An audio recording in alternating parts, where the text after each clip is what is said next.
樓市知多啲，我係利嘉閣嘅 Cheese。咁今日咧帶大家睇一個鐵路盤。大家想象嘅鐵路盤咧都會係好密集，出面咧就一定私隱度極低，之後咧就面對面望到屋企人，咁啊上面有支豉油都種得添。咁今日帶大家睇呢個咧，同鐵路站又好近啊，因為佢有個專屬嘅出入口俾佢，而且咧私隱度極高，基本上咧你要望住個望遠嘅，你先會望到對面嘅。咁今日就帶大家睇一個朗城匯嘅一個兩房緊廚單位，望一望單位內籠佢係咩情況啊？咁個單位咧一入到嚟，佢唔係直接望到個廳嘅，佢係轉個位先會望到啦。咁呢邊就會係廚房，咁啊明廚啦。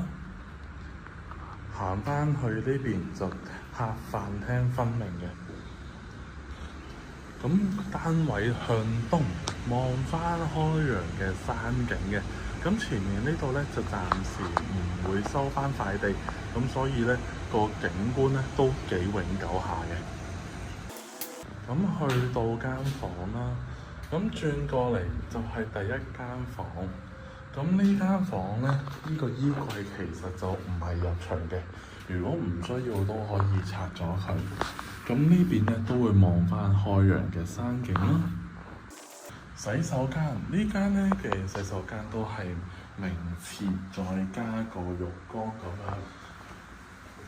咁啊唔使擔心潮濕咯。呢邊咧就係主人房啦，有個嵌入式嘅衣櫃位，咁啊有個對流窗嘅。咁呢度亦都有個工作平台喺度。咁呢間房嘅朝向咧就凹轉咗少少嘅。咁呢個就向東北，係啦。如果中意呢個單位嘅話，歡迎個 WhatsApp 俾我，我係利嘉閣嘅 Cheese。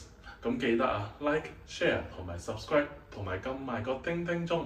咁啊，我公佈嘅樓市最新資訊。拜拜。